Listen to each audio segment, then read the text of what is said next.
அடுத்தது சிம்ம ராசி. இந்த சிம்ம ராசிக்கு எப்படி தடம் பொருளுவாங்க, எப்படி திருப்பு முனையா அவங்களுக்கு அமைய போகுது, அதுக்கு என்ன வாழ்வியல் பரிகாரம் இருக்கு சொல்லுமா? முதல்ல வந்து சிம்ம ராசிக்கு வந்து பார்த்தீங்கன்னா, தன்னுடைய குடும்ப உறவுகள் வந்து கொஞ்சம் தடம்புரல வாய்ப்பு இருக்கு. யார் மூலமா?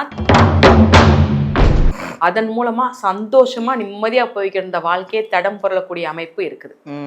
இது அவங்க இதுல இருந்து வெளியில வரணும்னு முயற்சி பண்றாங்க அப்படின்னா முதல்ல பொறுமையா இருக்கணும். பொறுமையா என்னன்னாலும் பேசுறதுக்கும் கொஞ்சம் பொறுமையா இருக்கணும். அந்த இடத்த விட்டு வெளியில வந்துடுறது ரொம்பவே நல்லது. அதன் மூலமா மதிப்பு மரியாதை, அதன் மூலமா ஒரு புதிய ஒரு வாழ்க்கையில அடி எடுத்து வைக்க போறாங்க. அதுதான் உங்களுடைய லைஃப்ல ஒரு திருப்பு முனையா அமைய போகுது சிம்மராசிக்காரங்களுக்கு. அவங்களுக்கு என்ன வாழ்வியல் பரிகாரம்னா என்ன இருக்கு?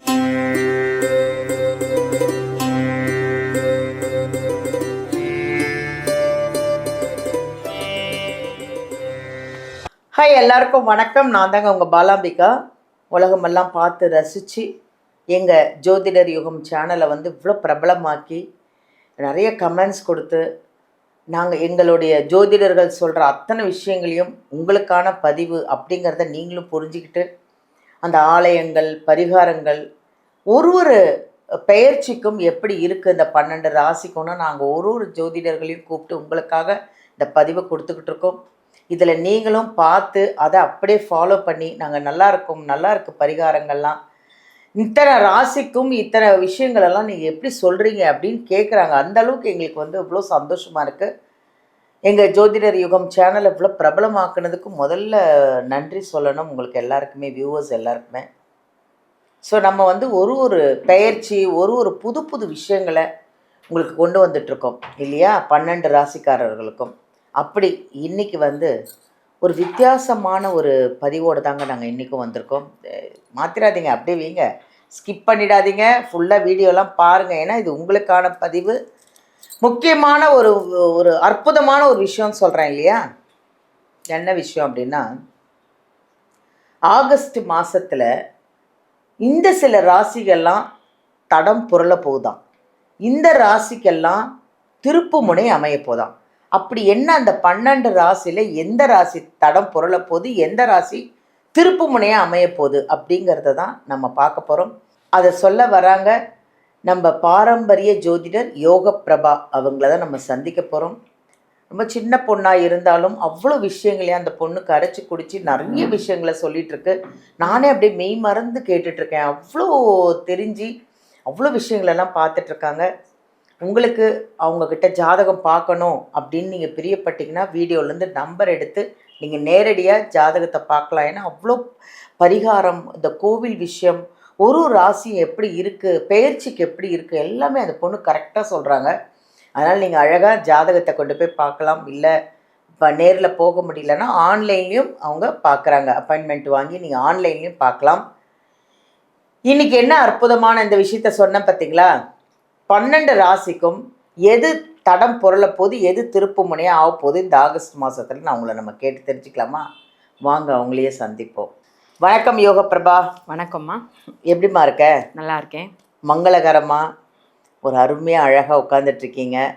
அதாவது இந்த ஆகஸ்ட் மாதத்தில் ஒரு சில ராசியெல்லாம் தடம் புரள போகுது, ஒரு சில ராசியெல்லாம் திருப்பு முனையாக அமைய போகுதுன்னு நீங்கள் சொன்னீங்க இல்லையா. அது எந்தெந்த ராசி அப்படின்னு பார்ப்போமா நம்ம? கண்டிப்பாக. முதல்ல உங்களை நீங்கள் வந்து இன்ட்ரோ பண்ணிக்கோங்க. வணக்கம். நான் உங்ககிட்ட என்னென்ன விஷயங்கள் இருக்குன்னு சொல்லுங்கள். நீங்கள் என்னென்ன பண்ணுவீங்க அப்படின்னு சொன்னால் தான் நிறைய பேருக்கு தெரியும் மக்களுக்கு. ஜோதிடம் யுகம் டி நேயர்கள் அன்பர்கள் அனைவருக்கும் யோக பிரபாவின் அன்பான வணக்கங்கள். நான் வந்து ஒரு பாரம்பரிய ஜோதிடர், டைரக்ட் ஆருடர், எண் கணிதமும் பார்க்குறேன். உங்களுடைய சந்தேகங்கள் இல்லை ஜோதிட ஆலோசனை எதுனாலும் சரி, விளக்கங்கள் தேவையா, இல்லைனா ஏதாவது உங்களுடைய பேரில் ஏதாவது ஒரு குழப்பம் இருக்குது, எனக்கு சரியாக வளர்ச்சி அடைய முடிய மாட்டேங்கி, ஏதாவது ஒரு வகையில் அடிபட்டுக்கிட்டே இருக்கேன், ஒரு நல்ல நேரம் எனக்கு எப்போ வருதுங்கிற உங்களுடைய கேள்விகளுக்கு, குடும்பத்தில் ஒற்றுமை எப்படி இருக்கும், இந்த மாதிரியான ஏகப்பட்ட கேள்விகளுக்கு உங்களுடைய முன்னோர்கள் ஆசீர்வாதம் உங்களுக்கு இருக்குதா இல்லையா, இப்படிங்கிற ஏகப்பட்ட சந்தேகங்களுக்கு உங்களுக்கு தெளிவான விளக்கம் உங்களுடைய சுய ஜாதகத்தை வச்சு தெளிவாக பார்த்து சொல்லிடலாம். முதல்ல வந்து இந்த ஆகஸ்ட் மாதம், முதல்ல இந்த ஒவ்வொரு மாதத்தையும் வந்து சூரியன் இருக்கிற இடத்த வச்சு தான் நம்ம வந்து கணிப்போம். அப்படி இருக்கையில பார்த்தீங்கன்னா சூரிய பகவான் முதல்ல வந்து கடகராசியில தான் இருக்கார். சூரிய பகவான் கடகராசியில குரு பகவானோட சேர்ந்து இருக்கிறார். முதல்ல அதே மாதிரி மிதுனத்துல புதன் பகவான் இருக்கார். புதன் பகவான் வந்து பாத்தீங்கன்னா ஆகஸ்ட் 5ஆம் தேதிக்கு அப்புறம் மறுபடியும் யாரோட வர்றாருன்னா கடகராசியில வர்றார். மீனத்துல இருக்கிற சனி பகவானை நம்மளுடைய உச்ச குருவா ஒரு ஒரு இயற்கை சுபரா இருக்கிற குரு பகவானும் சனி பகவானை பாக்குறாரு. சிலருக்கு 7.5 சனி இருக்கு, கண்டக சனி இருக்கு, பாத சனி, நிறைய சனி இருக்குன்னு சொல்றவங்களுக்கு எல்லாம் பயந்துகிட்டே இருப்பாங்க. அச்சோ நம்மளுக்கு நேரம் ரொம்ப மோசமா தான் இருக்குமோ அப்படின்னு ஒரு பதட்டத்திலே இருப்பாங்க. ஆனா முதல்ல வந்து ஒண்ணு தெரிஞ்சுக்கோங்க, சனி பகவான் வந்து நம்மளை பாதிப்பை வந்து ஏற்படுத்த மாட்டாரு. அவரை பார்த்து பயப்பட வேண்டிய அவசியமே கிடையாது. அவர் என்ன பண்றாரு அப்படின்னா, நீங்க அதிகமா ஆடிட்டீங்களா, அதிகமான விஷயம் நீங்க ஏதோ தப்பு பண்ணிட்டீங்க, ரொம்ப சேட்டை பண்ணிட்டீங்களா, என்ன பண்றாருன்னா, நீ தப்பு பண்ணிட்டப்பா, ஒரு லிமிட்டுக்கு மேல போகுது, உன் மைண்டை நீ மாத்திக்கோன்னு சொல்லி தலையில தட்டி உட்கார வைக்கிறதுக்கு உண்டான ஒரு வேலையை தான் சனி பகவான் பாப்பாரு, கண்டிக்கிறாரு. அந்த கர்ம பலனை குறைக்கிறாரு. ஏன்னா நீ ரொம்ப பண்ணனா உன்னோட நீ கஷ்டப்பட்டா பரவாயில்ல, உன்னோட சந்ததியும் கஷ்டப்படும். அதனால நீ கொஞ்சம் கண்ட்ரோல் பண்றதுக்குரிய வேலையை தான் சனி பகவான் வைக்கிறாரு. அப்படி மட்டும் இல்லாம நம்ம உச்சகுரு, நம்ம குரு பகவானும் சனி பகவானை பாக்குறாரு கடகராசில இருந்து. அப்படி இருக்கும்போது அவங்களுக்கு கூடுதலா ஒரு பெரிய பாசிட்டிவான விஷயம் தான் நடக்க போகுது. அது மட்டும் இல்லாம இந்த புதன் பகவான், சூரிய பகவான் வந்து முதல்ல 15 நாள் தான் கடகராசில இருப்பார். அதற்கு 15 நாள் வந்து சிம்ம ராசிக்கு வர்றாரு. அப்படி இருக்கும்போது நிறைய கிரகங்கள் இந்த மாற்றத்தினால நிறைய ராசிகள்ல வந்து ஒரு சூப்பரான அச்சீவ்மெண்ட் போறாங்க. ஒரு திருப்பு முனையா லைஃப்லேயே ஒரு டேர்னிங் பாயிண்ட் அவங்களுக்கு கிடைக்க போகுது. ஆனா சில இடங்கள்ல வந்து லைட்டா ஒரு தடம் பொருளுக்கு உண்டான ஒரு சுச்சுவேஷனும் அமைய போகுது. ஸோ அது என்னன்னு சொல்லி நம்ம பார்த்துக்கலாம். இந்த ஆகஸ்ட் மாசத்துல வேற என்ன சிறப்புலாம் இருக்குமா? ஆகஸ்ட் மாதத்துல ஃபர்ஸ்ட் வந்து பாத்தீங்கன்னா ஆகஸ்ட் 3ஆம் தேதி ஆடிப்பெருக்கு. ரொம்பவே நம்ம வந்து நீர்நிலைகளுக்கு நன்றி செலுத்துற நாள். இந்த டைம்லலாம் காவிரி ஆறுகள்லாம் தண்ணி அதிகமா பெருக்கெடுத்து வரும். அது மட்டும் இல்லாம விவசாயம் செய்யறதுக்கு ரொம்ப உகந்த நாள். நிறைய கிராமத்து சைட்லலாம் பார்த்தீங்கன்னா நீர்நிலைகள்ல பத்திச்சுடம் பொருத்தி வழிபாடு பண்ணி வரவேற்பாங்க. தண்ணியை வழிபாடு பண்ணி நம்ம நம்ம எப்படி ஒரு விஷயத்துக்கு எது போனால் நம்ம வழிபாடு பண்ணுவோம், இப்போ சாமியா சிலையா இருக்கிறவங்க வழிபாடு பண்ணுவோம் இல்லையா, அதே மாதிரி நீரை வழிபாடு பண்ணுவாங்க. ரொம்பவே உகந்த நாள். இந்த டைம்ல நீங்க புதுசா ஒரு சேமிப்பு பழக்கத்தை ஸ்டார்ட் பண்றீங்கன்னு வச்சுக்கோங்களேன், அது கூடுதலால பெருகும். ஆடிப்பெருக்குன்னு சொல்லுவாங்க. அதான் பெருக்கு. நீங்க ஒரு விஷயம் நல்லது பண்ணீங்கன்னா பல விஷயமா மாறும். அதனால கண்டிப்பா தவறாம பண்ணணும். ஆகஸ்ட் 7 வந்து பாத்தீங்கன்னா ஆடி கிருத்திகை, முருகனுக்கு ரொம்ப உகந்த நாள். ஏன் சொல்றேன்னா, இந்த கார்த்திகை பெண்கள் தான் முருகனை வந்து வளர்த்தாங்க, ரொம்ப பாசமா பாத்துக்கிட்டாங்க. அப்படி இருக்கும்போது அந்த கார்த்திகை பெண்களுக்கு வந்து பாத்தீங்கன்னா நம்மளுடைய முருகன் வந்து வரம் கொடுத்தார். அந்த மாதிரி நாட்கள்ல திருமணமாகாத பெண்கள், இல்ல திருமணமான பெண்கள், குடும்பத்துல பிரச்சனைன்னு இருக்கிற பெண்கள் முருகன் கோவிலுக்கு போய் வழிபாடு பண்ணாங்கன்னா அவங்களுக்கு ஒரு நல்ல மன வாழ்க்கையும், இல்ல மன வாழ்க்கையில இருக்கிற பிரச்சனையும் தீருங்கிறது ஒரு ஐதீகமான ஒரு விஷயம். இதற்கப்புறம் பாத்தீங்கன்னா ஆகஸ்ட் 12ஆம் தேதி சர்வ அமாவாசை. இந்த அமாவாசை ரொம்பவே முக்கியமானது. முன்னோர்களுக்கு திதி தர்ப்பணம் கொடுக்கறது. இப்ப நார்மலா ஒவ்வொரு மாதமும் அமாவாசை வருது. நம்ம இறந்தவங்களுக்கு திதி தர்ப்பணம் ஒரு சிலர் கொடுப்பாங்க, ஒரு சிலர் கொடுக்க மாட்டாங்க. இது ரொம்பவே முக்கியமான ஒரு விஷயம். ஏன்னா நம்மளுக்கு மற்ற நாள்ல நீங்க கொடுக்குறீங்களோ கொடுக்கலையோ, இந்த தை அமாவாசை ஆடி அமாவாசை கண்டிப்பா நீங்க கொடுத்தாகணும். அதே நீங்க கொடுக்காம விட்டீங்கன்னா நம்ம குடும்பத்துல உங்களுக்கு அந்த பாதிப்பு வராது, உங்களுடைய சந்ததியர்களுக்கு அந்த பாதிப்பை ஏற்படுத்தும்.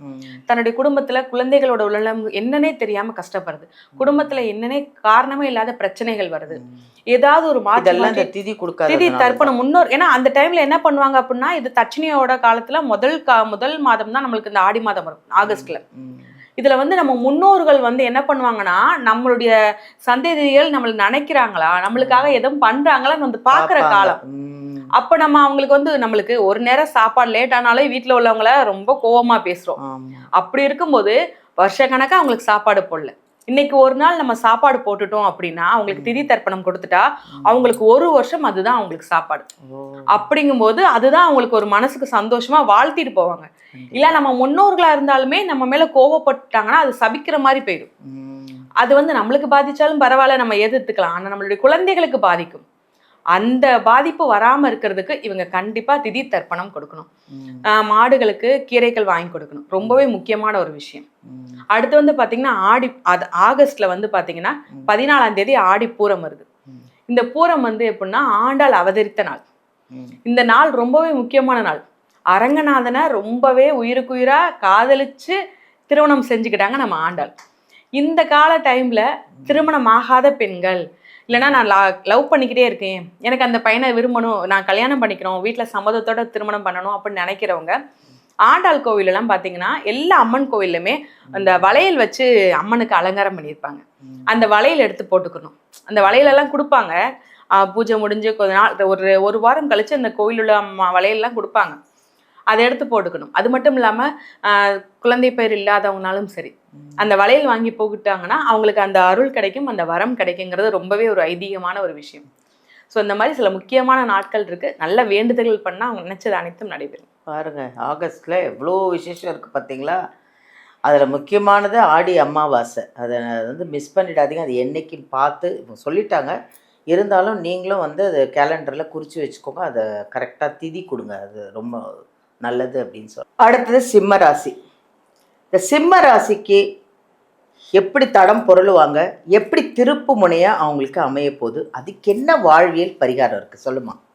முதல்ல வந்து சிம்ம ராசிக்கு வந்து பார்த்தீங்கன்னா தன்னுடைய குடும்ப உறவுகள் வந்து கொஞ்சம் தடம்புரல வாய்ப்பு இருக்கு. யார் மூலமா? தாய் வழி உறவினர்கள் மூலமா, அவங்கள் மூலமா தன்னுடைய குடும்ப வாழ்க்கை வந்து தடம்புரல ஏதாவது ஒரு வகையில பாதிப்பு ஏற்படுத்துது.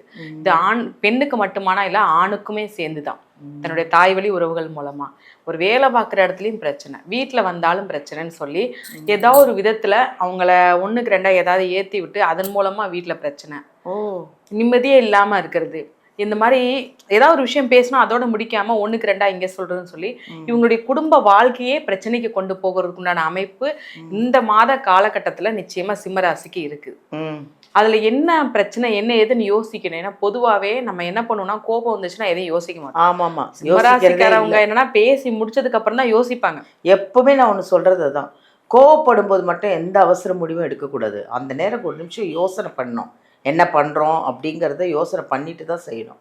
இவங்க அந்த பிரச்சனையிலேருந்து இவங்க விடுபட நினைச்சாலும் இவங்க பேசின வார்த்தைகள் வந்து எதிராளிய கூர்மையான ஆயுதத்தை கொண்டு தாக்குனதை விட பயங்கரமா தாக்கிடும். ஏன்னா அப்படிப்பட்ட ஆளுங்க தான் நம்ம. கோபம் வந்துச்சுன்னா என்ன வார்த்தை வரும்னே தெரியாது, ரொம்ப பெரிய வார்த்தைகள்லாம் விட்டுருவாங்க. ஆணாக இருந்தாலும் சரி பெண்ணாக இருந்தாலும் சரி, உன்னுடைய உறவே எனக்கு வேண்டாம், முகத்திலே முழிக்க மாட்டேங்கிற மாதிரியான நிறைய ஒரு வார்த்தையை உபயோகிச்சிருவாங்க. அதன் மூலமா சந்தோஷமா நிம்மதியா போய்க்கிற வாழ்க்கையை தடம் பொருளக்கூடிய அமைப்பு இருக்குது. இது அவங்க இதுல இருந்து வெளியில வரணும்னு முயற்சி பண்றாங்க அப்படின்னா முதல்ல பொறுமையா இருக்கணும். பொறுமையா என்னன்னாலும் பேசுறதுன்னு கொஞ்சம் பொறுமையா இருக்கணும். அந்த இடத்த விட்டு வெளியில வந்துடுறது ரொம்பவே நல்லது. இல்ல அவங்க வீட்டுல தாய் வழி உறவு மூலமா பிரச்சனை வருதா, அதை நம்ம வீட்டுக்கு கொண்டு வரக்கூடாது, அப்படியே கொண்டு வந்துட்டாலும் நம்ம ஒரு ஒற்றுமையா இருக்கணும், நம்ம பேசி சரி பண்ணிக்கிறோங்க ஒரு எண்ணம் வரணும் இவங்களுக்கு. அப்படி இருந்துச்சுன்னா பெரிதளவுல பாதிப்பே கிடையாது. அவங்களுக்கு திருப்பு முனையே அமையணும்னா திருப்பு முனை புதிய ஒரு வாழ்க்கை தொடக்கம் ஏற்பட போகுதுன்னு சொல்லலாம். ஏதாவது ஒரு வேலையில தொழில நான் புது உலகத்தை போய் பார்க்க போறேன்ப்பா, அதாவது என்னோட சொந்த முயற்சினால புது உலகத்துக்கு போறேன், புதிய ஒரு முடிவெடுத்து அது எனக்கு வெற்றி வாகை சுட போகுதுன்னு சொல்லி ஒரு பாசிட்டிவான ஒரு மைண்ட் வேற அந்த திருப்பு முனையை அமைய போகுது. முக்கியமா சொல்லணும்னா அந்த வெளிநாடு போகணும்னு நினைக்கிறவங்களுக்கு திருப்பு முனையை அமையும். அப்படி இல்லை எனக்கு வந்து நான் முக்கியமான அந்த நாசா பெரிய பெரிய கம்பெனியில பெரிய பெரிய அறிவியல் சம்பந்தப்பட்ட ஒரு கண்டுபிடிப்புல இதுலனா நான் வந்து பெருசா சாதிக்கணும்னு நினைக்கிறேன், முயற்சி பண்றேன், இது வரைக்கும் எனக்கு சரியான அங்கீகாரம் கிடைக்கலன்னு சொல்றவங்களுக்கு இந்த மாதம் அதுக்கேற்ற மாதிரியான அங்கீகாரம் கிடைக்க போகுது. நார்மலா காலேஜ்ல நல்லா படிச்சுக்கிட்டு இருப்பாங்க, நிறைய டேலண்டான ஒரு பர்சனா இருப்பாங்க. சில கம்பெனி நாசா கம்பெனிக்கெலாம் செலக்ட் ஆகி நான் போகணும்னு நினைப்பாங்க. நிறைய டைம் அவங்களுக்கு வந்து பக்கத்துல போய் அந்த வாய்ப்பு தவறிவிட்ட வாய்ப்பெல்லாம் எனக்கு கிடைக்க போகுது. அறிவியல் சம்பந்தப்பட்ட கண்டுபிடிப்பெல்லாம் அவங்க யார்கிட்ட போனா அந்த மதிப்பு மரியாதை கிடைக்குமோ அவங்கள்ட்ட போக போது இவங்களுடைய கண்டுபிடிப்போ இவங்களுடைய ஒரு பெரிய ஒரு புதுவித முயற்சியோ அதன் மூலமா மதிப்பு மரியாதை, அதன் மூலமா ஒரு புதிய ஒரு வாழ்க்கையில அடி எடுத்து வைக்க போறாங்க. அதுதான் உங்களுடைய லைஃப்ல ஒரு திருப்பு முனையா அமைய போது சிம்மராசிக்காரங்களுக்கு. அவங்களுக்கு என்ன வாழ்வியல் பரிகாரம்னா என்ன இருக்கு? முதல்ல வந்து இவங்களுடைய வாழ்வியல் பரிகாரம் என்னன்னா, நம்மளுடைய கோபத்தை குறைக்கிறதுக்கு பொறுமை ரொம்ப அவசியம் சொன்னேன். அப்படி இருக்கும்போது இவங்களுடைய தினமும் காலையில எந்திரிச்சு தியானம் பண்றது ஒரு விஷயம் இருந்தாலுமேவும் அவங்க தினமும் காலையில எந்திரிச்சு எழுதணும், ஸ்ரீராம ஜெயம் எழுதணும் 108 தடவை டெய்லி காலையில எந்திரிச்சு எழுதணும். அவங்களால இல்லை எனக்கு காலையில எந்திரிச்சு எழுத எனக்கு டைம் கிடையாது, நேரம் கிடையாது அப்படின்னா அவங்களுக்கு எப்போல்லாம் நேரம் கிடைக்குதோ அப்பெல்லாம் எழுதணும். அந்த பொறுமையா எழுத எழுத எழுத அவங்களுக்கே ஒரு மாற்றம் வர ஆரம்பிக்கும். ஏன்னா அவர் ரொம்ப பொறுமையானவர், கோபம் வந்தா வைகுண்டம் எழுவாரு, அது ஒரு விஷயம் இருந்தாலும் ரொம்பவே ஒரு பொறுமையான ஒரு பர்சன். ஸ்ரீராம ஜெயம் எழுதுனா என்ன காரியம்னாலும் நினைச்சது நடந்துருன்னு ஒரு எப்பவுமே ஒரு விஷயம் இருக்கு. அப்படி இருக்கும்போது இவங்க கோபத்தை கண்ட்ரோல் பண்றதுக்கு ஒரு பெரிய ஆயுதமே ஸ்ரீராம ஜெயம் தான். அதே மாதிரி அந்த ஸ்ரீராமர் கோயில்லையோ அது அந்த மாதிரியான ஏதாவது ஒரு சின்ன குழந்தைகளுக்கு தேவையானது வாங்கி கொடுக்கறது, கோயிலுக்கு கூட்டிட்டு போறது, இல்லை கோவிலில் போய் இவங்க போய் உட்காந்து வழிபாடு பண்றதுலாம் அது ரெண்டாவது. அது பண்ணாலும் பெஸ்ட்டாக இருக்கு. ஆனால் ஃபர்ஸ்ட் இவங்க ஸ்ரீராம ஜெயம் உட்காந்து எழுதணும். எழுதுனாலே சூப்பராக இருக்கும். அதாவது ஸ்ரீராம ஜெயம் அப்படின்றது வந்து யார் வேணாலும் எழுதலாம். அது எவ்வளோ வந்து நமக்கு இப்போ ஒரு விஷயம் தடங்கலாயிட்டே இருக்குது, நம்ம ஒரு பிஸ்னஸ் ஆரம்பிக்கிறோம், இல்லை நம்ம குழந்தைங்களுக்கு கல்யாணம் நடக்கணும் அப்படின்னா கூட அவ்வளோ ஒரு சுபிக்ஷமான ஒன்று வந்து ஸ்ரீராம ஜெயம்.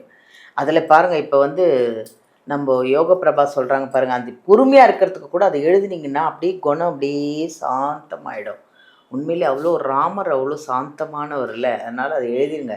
சாந்தமாக பொறுமையாக அவசரப்படாமல் எந்த முடிவுனாலும் அவசரப்படாமல் எடு. நல்ல ஒரு அருமையான 12 ராசிக்கும் இந்த ராசி எப்படி தடம் புரளுது, அதுக்கு என்ன திருப்பு முனை, அவ்வளோ அழகாக சொல்லிட்டோமா. அதுக்கான பரிகாரம் அவ்வளோ அழகாக சொல்லியிருக்கீங்க. 12 ராசிக்கும் ரொம்ப யூஸ்ஃபுல்லான ஒரு விஷயம் இது. நன்றி நன்றிம்மா. பார்த்தீங்களா, இந்த ஆகஸ்ட் மாதத்தில் இந்த ராசி வந்து தடம் புரளாமல் இருக்கிறதுக்கு பரிகாரம், திருப்பு முனையாக ஆகிறதுக்கும் நிறைய விஷயங்களை அழகாக சொன்னாங்க. யோக பிரபானா நீங்கள் சாதாரணமாக நினச்சிட்டு இருக்காதீங்க, அவ்வளோ விஷயம் தெரியுது அவங்களுக்கு. அதுவும் இல்லாமல் அவங்க பாரம்பரிய ஜோதிடர் அவங்க, அதனால் பாரம்பரியமாக வர்றதுனால அவங்களுக்கு நிறைய விஷயம் கற்றுட்ருக்காங்க. உங்களுக்கு என்ன சந்தேகனாலும் சரி, வீடியோவிலேருந்து நம்பர் எடுத்து யோக பிரபா கிட்ட நீங்கள் அப்பாயின்மெண்ட் வாங்கி நேர்லேயே போய் பார்க்கலாம். ஜாதகத்தை எடுத்துகிட்டு போங்க. உங்களுக்கு என்னென்ன பிரச்சனை அப்படிங்கிறது அவங்களே அழகாக சொல்லி அதுக்கு ஒரு பரிகாரம், உங்களுக்கு பிரச்சனையெல்லாம் தீர்ந்து உங்களுக்கு அதுலேருந்து வெளியில் வந்து உங்களுக்கு வாழறதுக்கான வழிகள்லாம் எப்படி இருக்குமோ எல்லா விஷயத்தையும் அவங்க பார்த்து சொல்லுவாங்க. அதனால் நீங்கள் சப்போஸ் நேரில் வர முடியல அப்படின்னா கூட ஆன்லைன்லேயே அவங்க பார்க்குறாங்க. ஓகேவா, பாருங்கள். ஹாப்பியாக இருக்கிறதுக்கு நிறைய யூஸ்ஃபுல்லான விஷயங்க இது. அதனால் முதல்ல வீடியோவை ஸ்கிப் பண்ணாமல் ஃபுல்லாக பாருங்கள்.